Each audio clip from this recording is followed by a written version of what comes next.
నమస్కారం. దేశవ్యాప్తంగా ఉన్న విశిష్టమైన క్షేత్రాలను, ఆధ్యాత్మిక ఆలయాలను ఆవిష్కరించే ఈటీవీ 2 తీర్థయాత్ర కార్యక్రమానికి స్వాగతం. ఓం సరస్వత్యై నమో నమః. భారతావనిలో చదువుల తల్లికి ఉన్న క్షేత్రాలు కొన్నే అయినా ఒక్కో ఆలయానికి ఒక్కో విశిష్టత ఉంది. అటువంటి వాటిలో ప్రత్యేకమైంది కేరళలోని పనచిక్కాడ్ సరస్వతీదేవి క్షేత్రం. చదువుల్లో రాణించాలనుకునే ఎంతో మంది చిన్నారులకు ఈ విద్యా నిలయం వరప్రదాయనిగా నిలుస్తోంది. ఇవాల్టి తీర్థయాత్రలో ఆ పనచిక్కాడ్ క్షేత్ర వైభవాన్ని వీక్షిద్దాం. యా కుందేందు తుషారహార ధవళా యా శుభ్రవస్త్రాన్వితా యా వీణా వరదండిత మండితకరా యా శ్వేత పద్మాసనా యా బ్రహ్మాచ్యుత శంకర ప్రభృతిభిః దేవైస్తదా పూజితా సా శ్రీవాణి, వీణాపాణి, చతుషష్ఠి కళల పట్టపురాణి సరస్వతీదేవి. అటువంటి బ్రహ్మపత్నికి ఆంధ్రప్రదేశ్లోని బాసర, కాశ్మీర్లోని నీలాచలం, కర్ణాటకలోని శృంగేరి, రాజస్థాన్లోని పుష్కర్ ఆలయాలకు సమానంగా విరాజిల్లుతున్న విశిష్ట నిలయం పనచిక్కాడ్ సరస్వతీ క్షేత్రం. కేరళలో ఉన్న ఈ వాగ్దేవి నిలయం ప్రతినిత్యం భక్తులతో అలరారుతూ ఉంటుంది. అయితే దేశంలో మరెక్కడా లేని విధంగా ఇక్కడి సరస్వతీదేవికి ప్రత్యేకమైన గర్భాలయం అంటూ ఉండదు. తమలపాకుల చెట్టు నీడన ఓ చిన్న నీటి తటాకంలో కొలువై సరస్వతీదేవి భక్తులను కరుణిస్తూ ఉంటుంది. అందుకే ఈ క్షేత్రానికి అంతటి ప్రాధాన్యం ఏర్పడింది.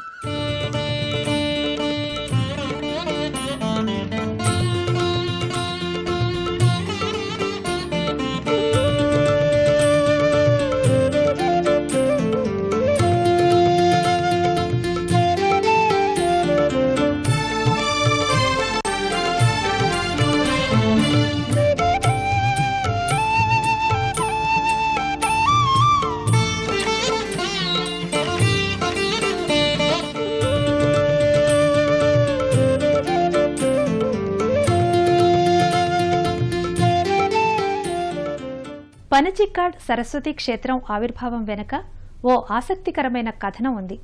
భక్తుల కోసం అమ్మవారే స్వయంగా కదలి వస్తుందని, తన చల్లని చూపుతో కటాక్షిస్తుందని ఆ కథనం నిరూపిస్తుంది. 4 శతాబ్దాల క్రితం ఓ పేద బ్రాహ్మణుడు ప్రతినిత్యం కర్ణాటకలోని కొల్లూర్ మూకాంబిక అమ్మవారిని దర్శించుకోవడానికి వెళ్లేవాడట. కాని వృద్ధాప్యం మీద పడటంతో అంత దూరం వెళ్లలేక నిరాశా నిస్పృహలకు లోనయ్యాడు.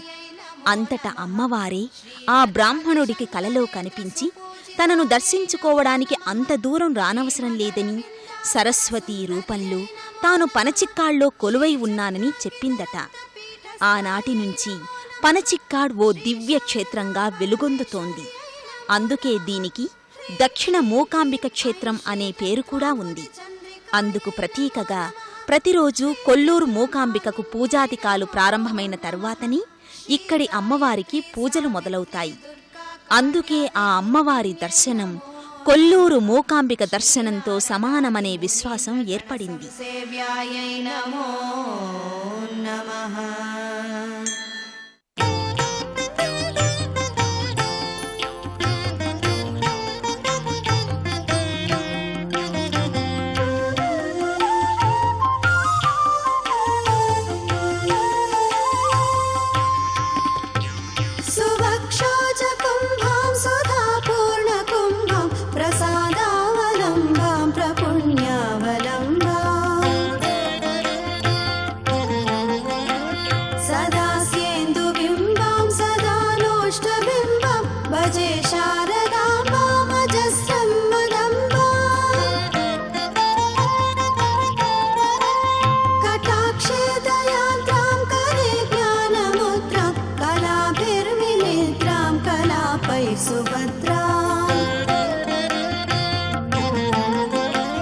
पुरस्त्रीं विनिद्रां पुरस्तुङ्गभद्रां भजे शारदाम्बा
भजे शारदाम्बामजस्रं मदम्बा।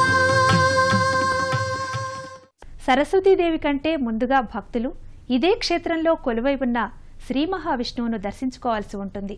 సరస్వతి విద్యాప్రదాయిని అయితే ఇక్కడి మహావిష్ణువు ఐశ్వర్యప్రదాత. ఇదే ఆలయ ప్రాంగణంలో ఇతర దేవతామూర్తుల కోవెలలు భక్తులను ఆకట్టుకుంటాయి. పనచిక్కాడ్ క్షేత్ర ప్రధాన దైవం సరస్వతితో పాటు ఇక్కడ శ్రీ మహావిష్ణువు కూడా సమాన స్థాయిలో పూజాధికాలు అందుకుంటాడు. అమ్మవారి ఆలయానికి ఉత్తర దిక్కున నారాయణ మందిరం కనిపిస్తుంది. ఆచార సంప్రదాయాలను పాటిస్తూ భక్తులు శంఖచక్ర గదాధారిని దర్శించుకొని తీర్థప్రసాదాలు స్వీకరిస్తారు. కంగణ రచిత తాళ తరంగిణి మిలిత మణిమయ వీణతన్ మృదు లలిత గాన విమోహిని చలిత చలిత కనక కంగణ రచిత తాళ తరంగిణి మిలిత మణిమయ. అమ్మవారి విగ్రహం వద్ద ఉన్న తటాకంలో ప్రవహించే నీరు ఈ విష్ణుమూర్తి పాదాల నుంచే ఉద్భవిస్తుందని చెబుతారు. అందుకే ఆ నీటికి విష్ణుతీర్థం అనే పేరు కూడా ఉంది. ఇదే ఆలయ ప్రాంగణంలో ఉన్న విఘ్నేశ్వర, శివ, నాగేంద్ర ఆలయాలను సైతం దర్శించుకున్న తరువాతని భక్తులు సరస్వతీ దర్శనం చేసుకోవాల్సి ఉంటుంది. ఇక్కడ శ్రీ మహావిష్ణువు స్వయంభూమూర్తి అని, సరస్వతీదేవి కోరిక మేరకు గురువాయూర్ నుంచి తరలివచ్చి స్వామి ఇక్కడ వెలిశాడని భక్తుల నమ్మకం. తమలపాకుల తోట నీడలో నిత్యం ప్రవహించే నీటి కొలనులో కొలువై ఉన్న అమ్మవారిని దర్శించుకోవడానికి రెళ్లుగళ్లు చాలవనిపిస్తుంది. గర్భాలయం అంటూ ఉండకపోవడంతో ప్రతి ఒక్క భక్తుడు సరస్వతీ అమ్మవారిని తనివితీరా దర్శించుకునే భాగ్యం లభిస్తుంది. దట్టంగా అలుముకున్న తమలపాకుల చెట్టు నీడన సరస్వతీ అమ్మవారు కొలువై ఉంటుంది. భక్తులు తీక్షణంగా పరిశీలిస్తే ఇక్కడ 2 విగ్రహాలు ఉన్న విషయాన్ని గమనించవచ్చు.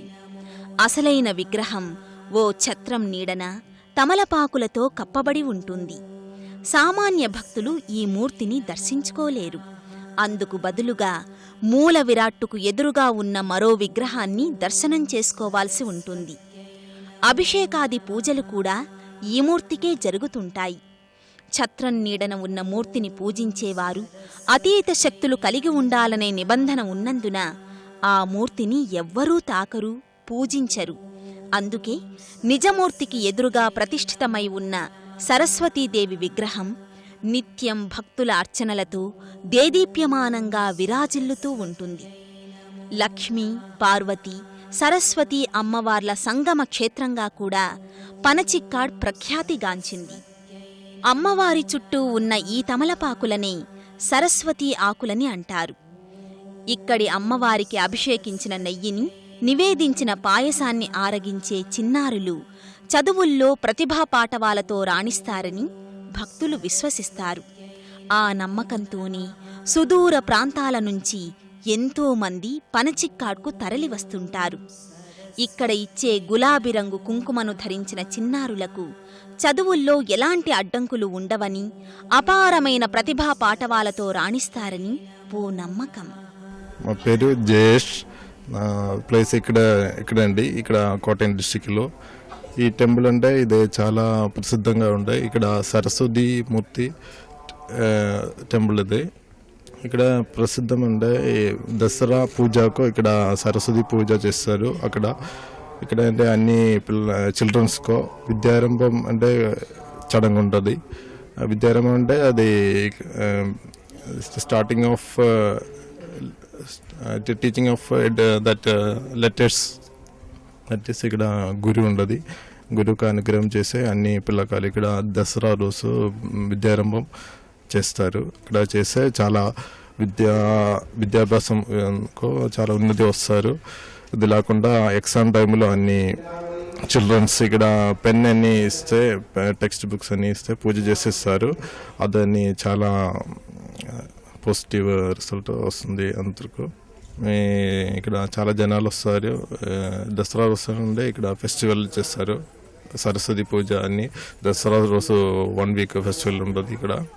ఇక అమ్మవారి ఆలయానికి ఎదురుగా యక్షీదేవి కొలువై ఉంటుంది. సరస్వతీదేవికి రక్షకి క్షేత్రపాలకి ఈ యక్షి. దట్టమైన అటవీ ప్రాంతానికి దిగువన, అమ్మవారి ఆలయానికి ఎగువన యక్షి ఆలయాన్ని భక్తులు దర్శించుకోవచ్చు. ఓ చిన్న రాతి రూపాన్ని భక్తులు యక్షిగా పూజిస్తారు. యక్షి ఏదో ఒక రూపంలో ప్రతినిత్యం పనచిక్కాళ్లోనే సంచరిస్తూ ఉంటుందని భక్తుల అపార విశ్వాసం. పనచిక్కాడ్ సరస్వతి ఆలయంలో దసరా శరన్నవరాత్రి వేళ జరిగే ఉత్సవాలు విశిష్టమైనవి. 9 రోజుల పాటు ఇక్కడ పగలనక రాత్రనక సాంస్కృతిక కార్యక్రమాలు జరుగుతూ ఉంటాయి. దేశం నలుమూలల నుంచి ప్రఖ్యాతిగాంచిన కళాకారులు ఎందరో తరలివచ్చి తమ వంతుగా అమ్మవారిని సేవిస్తారు.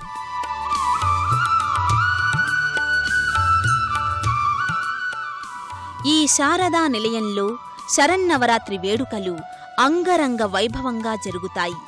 9 రోజుల పాటు దేశం నలుమూలల నుంచి తరలివచ్చే సంగీత విద్వాంసులు, నాట్యకారులు, వాగ్గేయకారులు ఇలా ఎంతోమంది సంగీత ఉత్సవంలో పాల్గొని తరిస్తారు. కళాకారులు ఎంతగా తరలివస్తారంటే 9 రోజుల్లో 24 గంటలు ప్రదర్శనలు ఏర్పాటు చేసినా ఒక్కొక్కరికి లభించే సమయం కేవలం 10 నుంచి 15 నిమిషాలు మాత్రమే.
అక్షరాభ్యాసం లేని సరస్వతి నిలయం అంటూ ఉండదు కదా.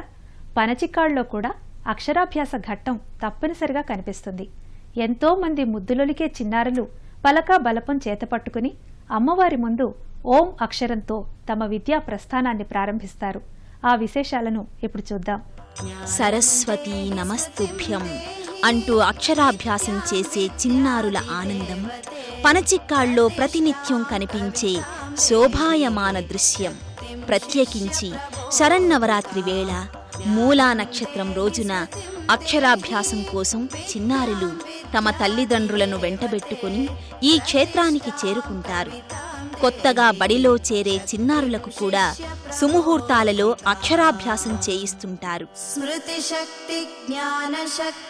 ఉన్నత విద్యలు అభ్యసించే పిల్లలకు కూడా వారే స్వయంగా ప్రత్యేక పూజలు నిర్వహించుకునే అవకాశం ఇక్కడ లభిస్తుంది. సరస్వతి, నారాయణులను స్మరిస్తూ బాల మేధావులు చేసే పూజలు వారికి విశేష ఫలితాన్నిస్తాయి.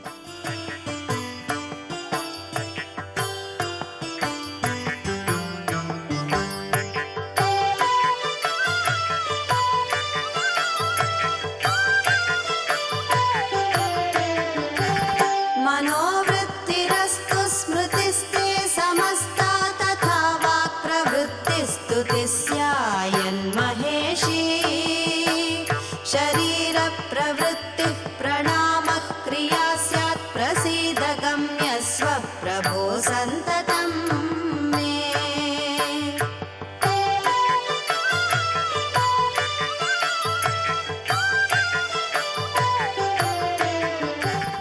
ఇంతటి విశిష్ట క్షేత్రానికి ఎలా చేరుకోవాలో, అక్కడ లభించే వసతులేమిటో ఇప్పుడు చూద్దాం.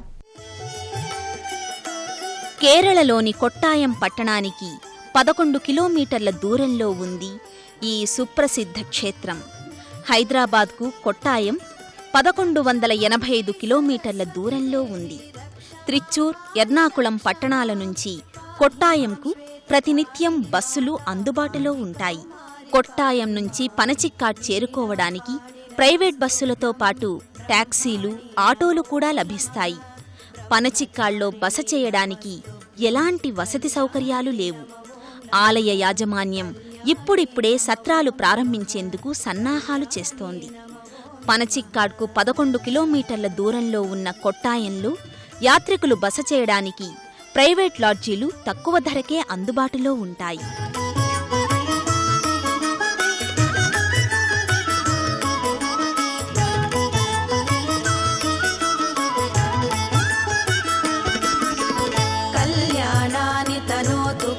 तरुणी शृङ्गारिभूषायिता श्रीमच्छङ्करदेशिकेन्द्रकलितं चक्रं सदाधिष्ठिता दूरस्थामपि पादनं व्रजनतां विद्यायुरारोग्यसत् सन्तत्यादिमनोरथाप्तिसहितां सन्तन्वती सत्वरम्.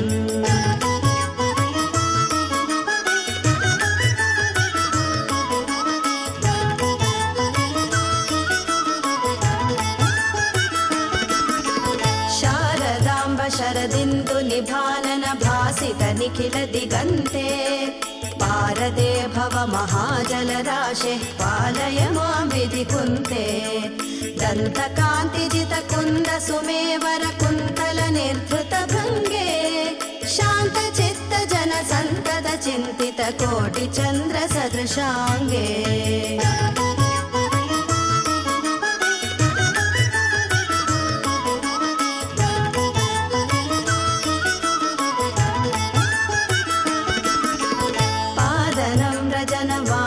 पूर्ण निर्जित नन्दन वल्लिके मादनेश्वसन गर्भ निबर्हण दक्ष मनोहर चिल्लिके ऋष्य शृङ्गपुरवास विलोले वश्य यन्त्र सदृशास्ये वश्यदङ्घ्रिशुक देवहूति सुत कश्यपादि समुपास्ये.